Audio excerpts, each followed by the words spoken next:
his reputation. I very much doubt, Mr. Doe, that your forebears experienced anything quite so trying, either in the old world or in the new, that were commonplace and everyday encounters that members of the black community had and continue to have. Nor am I at all certain that you can appreciate the profound effect that such experiences have and can have on the human psyche. Indeed, I would hope that you have not, for such experiences are more painful than anyone should be asked to bear. That my father bore them so heroically, so stoically, is to his credit, for which he received some recognition before his death. I often wondered why he suffered a crippling stroke in 1956 and then a heart attack, which took him away from us 4 years later. I did not fully understand until my own cardiologist, a young white member of the medical center at Duke, told me of the studies he was making of the cardiovascular problems of aging black males. He found that the stresses of earning a living, of daily confronting humiliation and studied slights of every conceivable kind, and beating against the barriers of racial discrimination took its toll and were reflected in a variety of medical problems. Indeed, he and I have teamed together in our effort to inform both black and white people of the hazards presented by our society to those who seek to cope with them.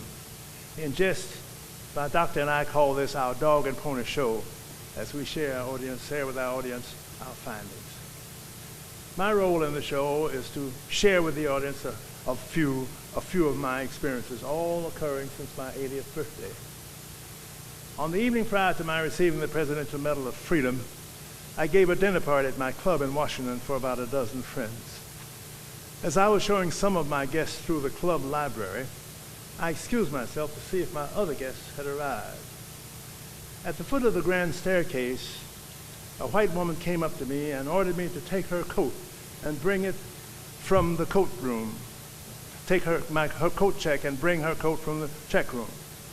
I patiently told her that if she would present her check to a uniformed attendant, and all the attendants were uniformed, perhaps she would be able to get her coat. She could see that my new blue suit was not a uniform. One other example will suffice.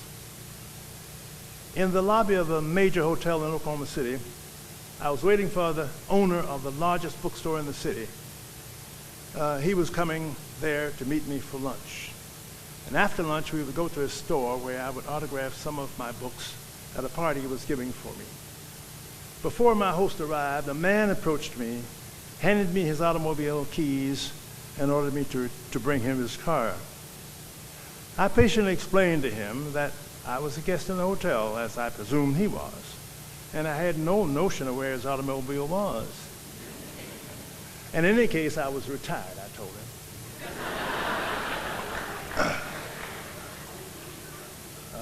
One of my friends that I told this to told me that I should have taken the keys and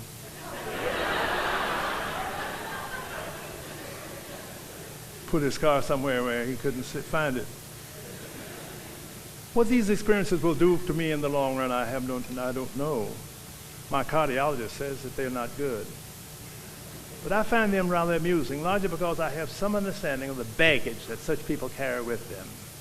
And if they find that baggage too heavy, it can do great damage physiologically and emotionally. I must admit that I do not find it frustrating, but rather amusing. My cardiologist cannot understand my reduced hypertension over the last 10 years. I very much doubt, Mr. Doe, that you have had any similar experiences. Your race and your consequent position of power and privilege have doubtless immunized you from the experiences that a black person confronts daily, regardless of his education, his position, or his station in life. The same forces that opened the doors of the state university and gave you an upper hand in the competition for jobs whenever you sought them, closed the doors of the state university to me and denied me the equal opportunity to compete for jobs whenever they were open.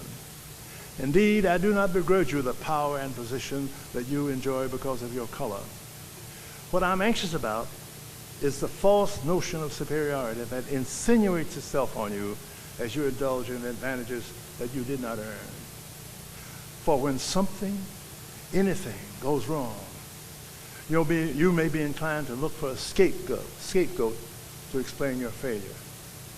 And I would not want to be in your path as you search for an explanation for your own failure. Please, Mr. Doe, I do not infer from anything that I've said that I suffer from what may be called a victim psychology. I can declare categorically that I do not.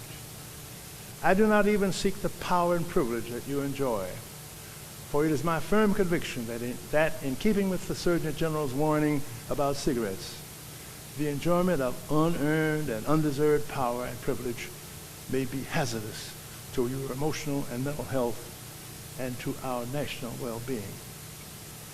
Nor do I wish to appear smug and self-righteous. It is easy to point an accusing finger, but it is difficult to admit even partial responsibility for one's shortcomings. I cannot speak for every African American any more than you can speak for every white American. But I know that there is much that every African American can do to ease his or her burdens. We can and must take responsibility for doing everything within our power to overcome our shortcomings, to make up even for the dereliction that we have suffered through the years. I strongly believe that only by doing what we can do for ourselves will we be able to take on and use the concessions that we deserve and to which we are entitled by law and human decency. But this is just the beginning of a dialogue. I look forward very much to hearing from you, for I hope you will be writing. Best wishes. Sincerely yours, John Franklin. Thank you.